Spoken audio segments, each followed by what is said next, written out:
Sosok Misri Puspitasari dibayar 10 juta rupiah oleh Kompol Yogi, tersangka wanita kasus kematian Brigadir Nur Hadi.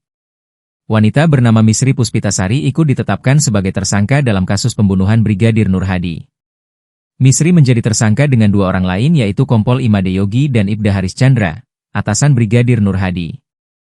Wanita cantik ini sudah ditetapkan tersangka pada 27 Juni 2025 dan ditahan sejak 1 Juli 2025.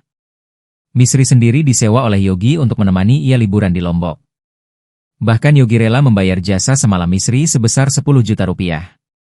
Dilansir dari sejumlah sumber, Misri Puspitasari adalah perempuan muda asal Jambi.